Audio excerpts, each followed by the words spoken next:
마가복음 5장 21절에서 34절 말씀입니다. 마가복음 5장 21절에서 34절 말씀 함께 봉독하도록 하겠습니다. 함께 봉독하겠습니다.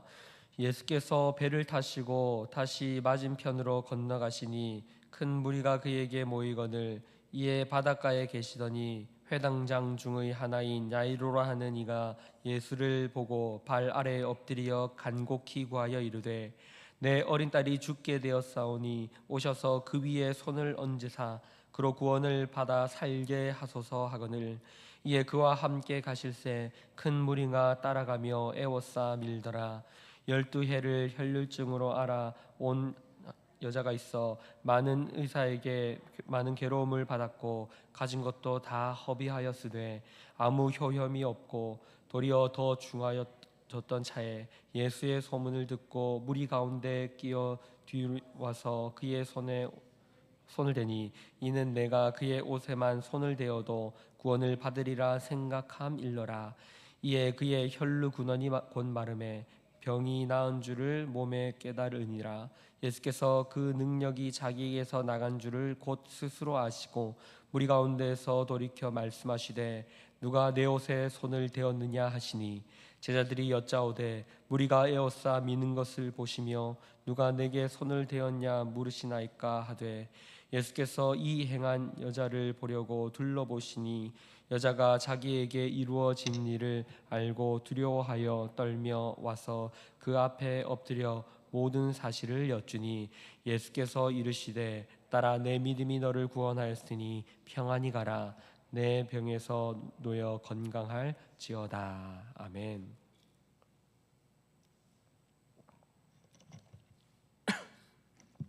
네, 계속해서 마가복음 5장에 있는 이야기들을 이어서 살펴보도록 하겠습니다. 마가복음의 이야기를 쭉 살펴보고 있습니다. 한번 복습을 해보도록 할까요? 예수님께서 비유에 대한 이야기들을 갈릴리 해변에서 여러 가지 비유들을 들어서 그 하나님 나라의 복음을 전파하십니다. 그들이 듣고 깨닫지 못하였으나 예수님께서는 이런저런 이야기들을 말씀해 주시고 그리고 제자들에게 더 깊이 풀어서 이야기를 해주십니다. 그리고 배를 타고 갈릴리 해변을 건너서 데가볼리가 있는 지방으로 건너가다가 뭐를 만납니까? 풍랑을 만나죠. 풍랑을 만나서 그 바람도 잠잠케 하시는 예수님, 바람도 파도도 광풍도 예수님의 말씀 앞에 천지 만물 자연이 순종하게 되는 것을 보게 됩니다. 그러면서 그가 누구이신가? 그가 누구이시기에 바람도 자연도 그의 말에 순종하는가라는 놀라운 일들을 보게 되고 데가볼리 지방으로 배가 도착하게 됩니다. 예수님께서 그 지방에 도착하셔서 거라사의 광인을 찾아가셔서 그를 만나시고 그를 치유하십니다. 그리고 2,000마리나 되는 돼지가 그 광인에게 있던 귀신이 그 돼지에게 옮겨가게 되고 그 수많은 돼지들이 몰살을 당하게 됩니다. 그 일로 말미암아서 사람들이 겁을 먹게 되고 예수님을 자신들의 동네에서 나가달라라고 하시고 그리고 예수님이 자리를 옮겨서 지금 이 야이로의 회당장 야이로의 딸을 고치러 가는 중에 또 하나의 이야기, 혈류증 여인을 만나는 이야기들이 기록되고 있는 것입니다. 머릿속으로 어느 정도 그려지십니까? 마가복음의 이 이야기들을 보면서 우리가 마가가 전하는 이 복음에 대해서 한번 생각해 보면 좋겠습니다. 먼저 지난번에 우리가 한번 살펴보았던 그 말씀을 조금 더 이어서 생각해 보면서 오늘 본문을 더 깊이 다뤄보도록 하겠습니다. 예수님께서 거라사 광인을 치유하셨습니다. 비정상적인 삶을 살아가던 그 사람, 귀신에 사로잡혀서 자신을 괴롭게 하고 자신을 힘들게 하며 스스로의 인생을 망치고 있는, 스스로가 어떻게 할 수 없어서 소리를 지르며 자해하며 그렇게 무덤 속에서 부정한 사람으로 지내는 그 사람을 예수님은 찾아가셨습니다. 그리고 그들을 고쳐주셨습니다. 그를 고쳐주셨습니다. 그러나 동네 사람들에게는 그 귀신 들린 광인 미치광이보다 무엇이 중요했습니까? 자신들의 소유물인 2,000마리의 돼지가 더 소중했던 것입니다. 그래서 그들이 깨달았던 것은 예수님과 함께 있다가는 우리의 생업이 망하겠다. 저분이 대단한 기적을 펼친다는 이야기는 들었는데, 아니 정작 우리 동네에 와서 하는 일이 내 돼지들을 다 죽게 만들어 버리는구나. 그들은 자신들의 소유와 물질에 마음을 온전히 쏟아서 사람의 생명보다 2,000마리의 돼지가 더 중요한 그런 삶을 살아가고 있는 것입니다. 사랑하는 성도 여러분, 한번 생각해 보십시오. 사람 목숨이 동물보다 당연히 중요하겠죠. 돼지가 중요합니까? 사람이 중요합니까? 라고 한다면 이 돼지 농장의 주인도 당연히 사람 목숨이 중요하다라고 말할 것입니다. 그러나 정작 실제적으로 나에게 피해가 온다라고 했을 때 우리는 정말로 이 사람의 목숨보다 내 소유보다 사람의 목숨을 더 귀하게 여길 수 있을까요? 더군다나 그 사람의 목숨이 존귀한 사람이 아니라 부정하며 사람들을 괴롭게 하며 말 그대로 미치광이라면 나의 소유보다 그 사람을 소중하게 대할 수 있을까요? 우리가 이웃을 사랑한다는 것은 이런 것입니다. 내가 사랑할 만한 사람을 사랑하는 것이 아니라, 내가 존귀히 여길 만한 사람을 사랑하는 것이 아니라, 그 사람이 마귀에 붙들려서, 귀신에게 붙들려서 생명을 다 잃은 것처럼, 그런 것처럼 허비하며 자신의 인생을 살아가는 그 사람을 우리는 사랑하며 그 사람을 구제할 수 있어야 하는 것입니다. 부정한 존재, 사람들에게 기피 대상, 사람들이 피하는 그 사람이 우리의 사랑의 대상이다라는 것이죠. 예수님은 그런 사람을 찾아가셔서 그 사람을 회복시키십니다. 우리는 이런 삶을 살아서는 안 됩니다. 이런 사역들을 많이 하죠. 아프리카에서 선교하시는 분들을 돕는 것, 보내는 선교사라는 이름으로 그분들을 후원하는 일 매우 중요합니다. 하지만 그 일이 우리가 우리가 살아가는 신앙 현실의 책임을 다했다라고 생각해서는 안 됩니다. 무슨 말입니까? 우리가 감당해야 할 신앙의 내용은 저 멀리 계신 수고하시는 분들, 물론 특별한 분들이 가시는 거죠. 그분들이 잘 섬길 수 있도록 돈을 보내는 것으로 나의 신앙이 끝났다라고 생각해서는 안 되는 것입니다. 우리의 신앙의 내용을 담아야 합니다. 그것은 사랑이며 인내이며 겸손이며 우리의 인격이 그리스도를 닮아가는 것입니다. 그러한 신앙의 현실들은 우리 바로 옆에 있습니다.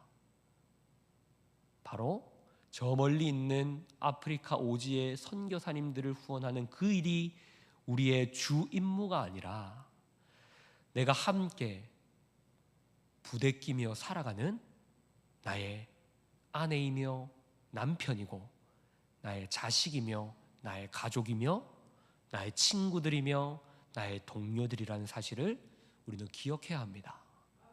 예수님은 그 사실을 이 거라사 강인을 찾아가셔서 그를 회복시키시고 사람답게 만드시는 일을 보여주셔서 그가 이루시는 사역들이 무엇인지를 알게 하십니다. 우리의 행위에는 언제나 조건이 붙습니다. 그 사람이 그를 도와줄 만한 사람인가? 그 사람이 나에게 호의를 베푸는 사람인가? 아니면 그 사람이 내 마음에 드는 사람인가? 이러한 것들이 조건이 되어서 내가 그리스도인답게 살 행동을, 그리스도인답게 사는 행동을 하도록 만들거나, 아니면 저 사람은 같이 지내면 안 되는 사람이야 라는 반대의 조건으로 내가 그리스도인답지 못한 행동을 하게 하거나 그리스도인다운 행동을 하지 못하게 하는 그런 조건이 생겨서 우리의 책임을, 우리에게 맡겨주신, 하나님께서 맡겨주신 책임을 다하지 않는 그런 삶을 우리가 살아서는 안 된다라는 것이죠. 예수님께서 이 거라사 지방에서 이런 일들을 보여주시고 이제 그 무리를 떠나서 또한 그 거라사 광인, 치료받은 그 사람에게 그 지방에서 예수님을 따라오는 것이 아니라 그 지역에서 당신이 겪은 그 회복과 놀라운 일을 증언하십시오 라고 그 지역에 남겨두시고 예수님은 그 지역을 떠나서 옮겨가십니다. 이제 그 소문은 계속해서 널리 전파되고 있습니다. 예수님이 행하셨던 놀라운 일들 뿐만 아니라 이제 갈릴리 호수를 지나와서 데가볼리 지역에 들어와서는 그 유명한 미치광이를 고치셨다, 그 사람을 회복시키고 다시 정상적인 생활을 하도록 만드셨다라는 소문이 퍼지면서 더 이제 예수님에 대한 관심이, 사람들의 관심이 쏠렸을 것입니다. 그때 예수님이 회당장 야이로를 만나십니다. 회당장이라고 하는 것은 신약에 들어와서 새롭게 생겨나는 직책입니다. 구약시대는 성전 중심의 모임, 제사, 예배가 드려졌습니다. 그러나 이스라엘이 포로 생활을 지내고 나서 신약시대에 이르러서는 모든 성전이 회파되고 회당 중심의 예배를 드리게 됩니다. 회당 중심이라는 것은 사람들이 거점마다 회당을 만들고 모여서 거기서 예배를 드리고 말씀을 봉독하는 그런 형태로 예배를 드리게 된 것입니다. 성전이 없기 때문이죠. 거기서 회당장이라는 것은 그 예배를 주관하는 사람입니다.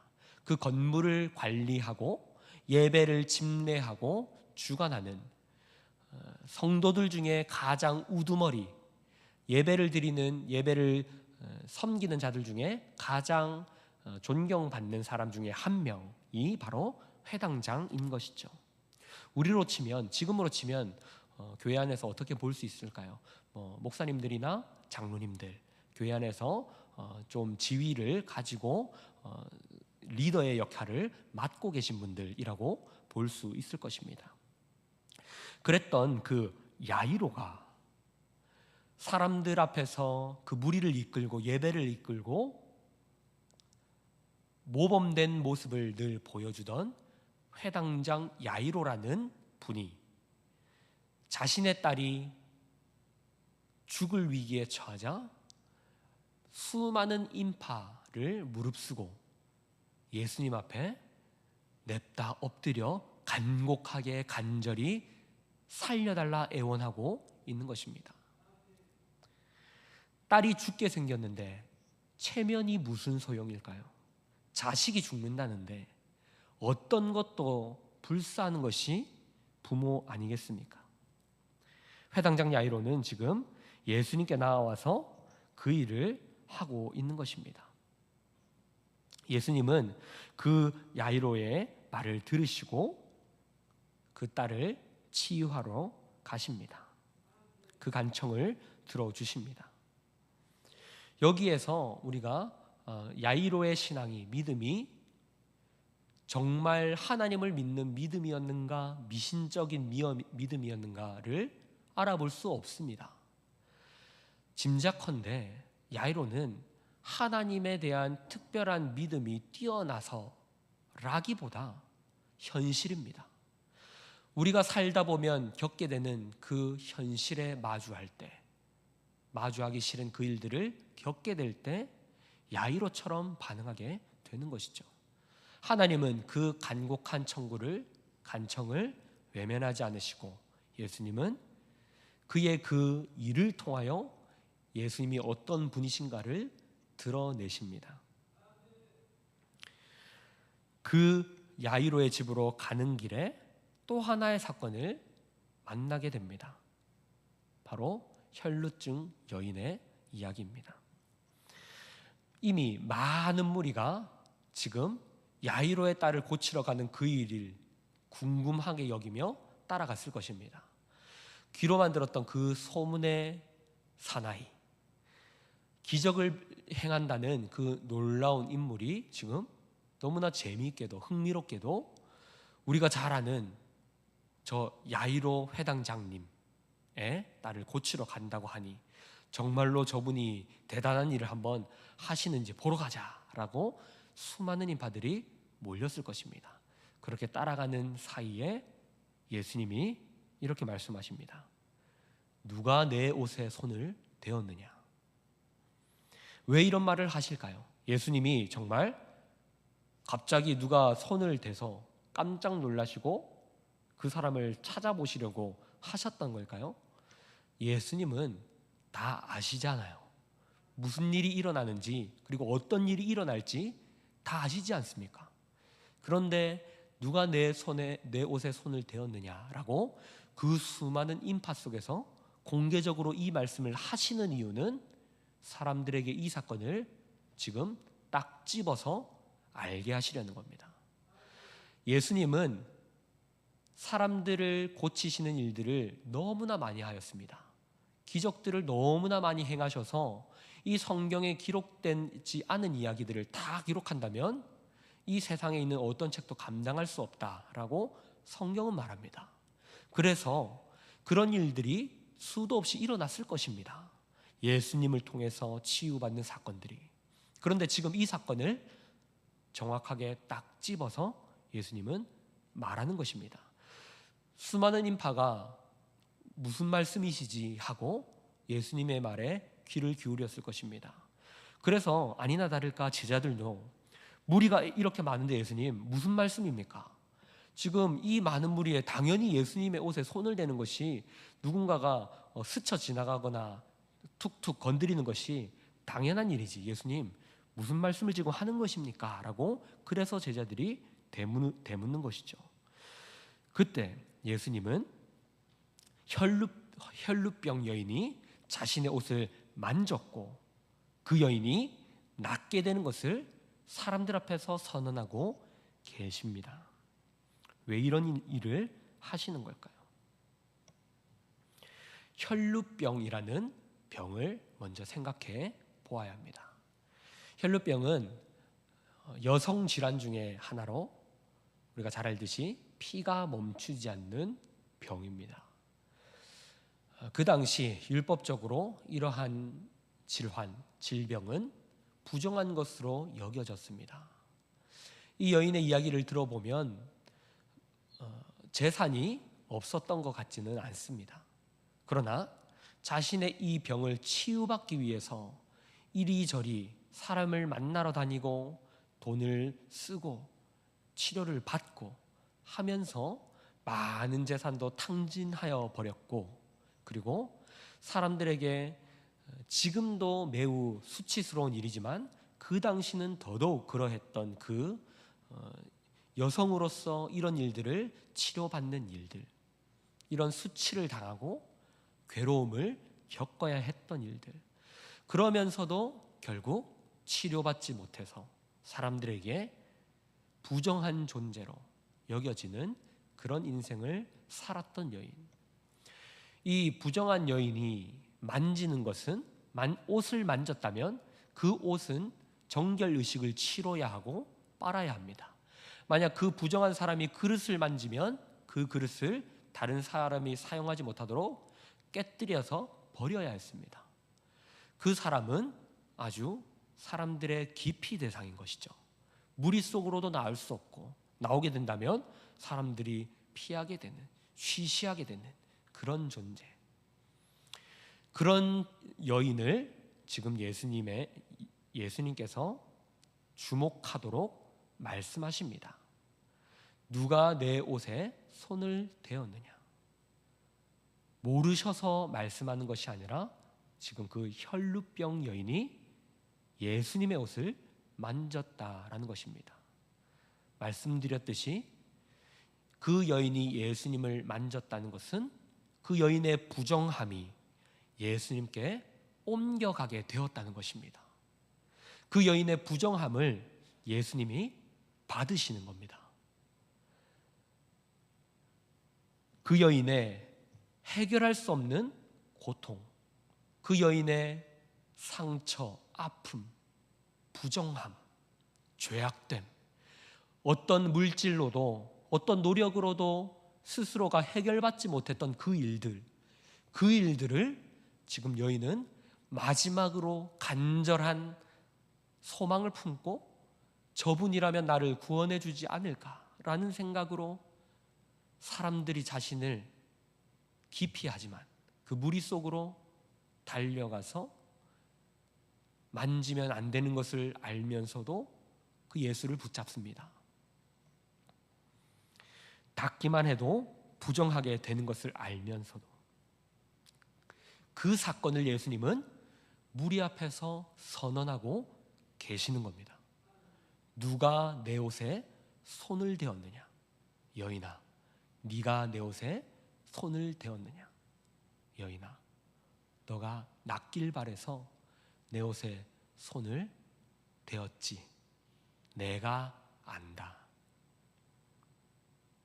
예수님은 그 여인이 예수님을 만나서 치유받는 사건을 수많은 인파들 앞에서 공개적으로 선언하고 계시는 겁니다. 사랑하는 성도 여러분, 여기서 우리는 오늘 말씀의 핵심을 만나게 됩니다. 바로 예수님이 어떤 분이십니까? 마가복음은 그 서두에서 예수님이 내 사랑하는 아들이다 라고 하나님께서 선언하시는 사건으로 마가복음이 시작됩니다. 예수님이 바로 하나님의 아들이심을 선포하며 시작됩니다. 그리고 마가복음의 맨 마지막은 백부장의 입술로 고백되는 그 이분이 정말로 하나님의 아들이셨다라는 고백으로 끝이 납니다. 그러니 이 마가복음은 처음부터 끝이 예수가 바로 하나님의 아들이시다를 선언하는 이야기입니다. 그 하나님의 아들께서 성육신하셔서 이 땅에 오신 일들이 무엇입니까? 바로 죄로 물들고 부정함으로 스스로를 정결케 할 수 없는 존재들을 깨끗게 하러 오셨다라는 것입니다. 스스로가 열매 맺지 못하는 존재들이지만 하나님께서 열매 맺게 하시려고, 생명을 맺게 하시려고 당신의 아들을 보내셨다라는 것이죠. 성경에서 말하는 생명은 관계입니다. 생명이라는 것은 노력해서 열매 맺을 수 있는 것이 아니라 성경이 말하는, 예수님이 말하는 생명은 가지가 나무에 붙었을 때, 포도나무에 붙었을 때 열매를 맺을 수 있게 된다는 것이죠. 가지가 나무에 붙지 못하면 메마릅니다. 열매를 맺을 수 없습니다. 스스로가 아무리 노력하려고 하지만 맺게 되는 것은 돌 감람나무 열매입니다. 먹지 못하는, 생명이 없는, 세상에 붙어서 살아가는 우리는 아무리 열매 맺어보려고 힘쓰고 애쓰고 노력하지만 그 결과가 생명이 없는 열매를 맺게 되는 것이죠. 그래서 하나님은 그 열매 맺지 못하는 우리가 열매 맺게 하시려고 하나님의 나라를 다시 회복시키시고 그 나라를 이루시고 세워가시려고 하나님은 하나님의 아들을 보내십니다. 그리고 그 일을 십자가에서 죽으심으로 생명을 담아내십니다. 십자가는 생명이 담기는 그릇입니다. 우리가 아프리카 선교사님들에게 후원금을 보내서 도와드려서 나의 책임을 다했다라고 생각한다면 우리는 거기서 사랑의 내용을 담을 수 없습니다. 여전히 돈 버는 것이 우리 인생의 가장 중요한 것이 되어버리고 많이 벌어서 많이 내면 내 할 일을 다했다로 끝나버리는 기독교가 아닙니다. 그것은 하나님이 원하시는 신앙이 아닙니다. 세상에서 이루는 단체들이 하는 방식이 그런 것입니다. 많이 내면 그 사람이 많은 공로를 쌓았고 우리 단체의 가장 높은 곳에 이름이 새겨지는 것, 그런 방식이 아닙니다. 하나님이 담아내는 생명은 십자가입니다. 자신의 모든 것을 버려서 담아내는 사랑, 사망의 자리까지, 우리가 사망의 자리까지 갈지라도 오늘 본문으로 보면 거라사 광인처럼 그 미치광이의 삶을 살고 혈루병 여인처럼 부정하여 사람들에게 외면받는 삶을 산다라고 할지라도 하나님께서 그 자리까지 따라 들어가십니다. 그 자리를 외면하지 않으십니다. 그 고통받는 자리까지 같이 가셔서 그들을 회복시키시고 하나님의 사람의 삶을 살게 하십니다. 이것이 하나님이 담는 생명입니다. 하나님이 우리에게 왜 생명을 주실까요? 왜 우리에게 구원을 주실까요? 티켓이 아닙니다. 너 천국 들어갈 수 있어라는 티켓을 주는 것이 아니라 하나님이 처음 창조하셨던 세상을 다시 만드시겠다는 약속입니다. 아담의 범죄로 깨졌던 그 하나님의 나라와 하나님의 형상을 내가 포기하지 않는다. 내 자식들 못난 짓 하는 것 내가 버리지 않는다. 내버려 두지 않는다. 끝까지 내가 내 자식을 십자가에 못 박아서라도 너희가 나의 영광을 담아내도록 하겠다. 하나님의 은혜의 영광에 찬송이 되는 자리까지 너희가 오도록 내가 포기하지 않겠다. 하나님께서 그것을 우리에게 말씀하고 계시는 겁니다. 말씀을 정리하겠습니다. 사랑하는 성도 여러분, 예수님의 사역들과 공생애와 십자가를 바르게 이해하려면 그분께서 왜 그렇게 하시는지를 생각해 보아야 합니다. 우리가 열심히 하지 않아서 기적이 일어나지 않는다. 더 열심히 기도하면 일어난다. 뭔가 이상하지 않습니까? 뭔가 그 엘리야와 850명의 전투를 벌였던 그 선지자들이 기억나지 않습니까? 바알과 아세라. 그런 식의 자신의 소원과 자신의 원함을 이루기 위해서 신을 사용하려고 하는 것, 그것은 기독교가 아닙니다. 하나님이 우리에게 이루고자 하시는 목적과 뜻이 있다는 것을 우리는 기억하고 그 일을 이루기 위해서 그리스도께서 오셨다는 것을 생각하며 말씀을 읽어내야 합니다. 그렇게 해야만 하나님의 말씀을 읽어낼 수 있습니다.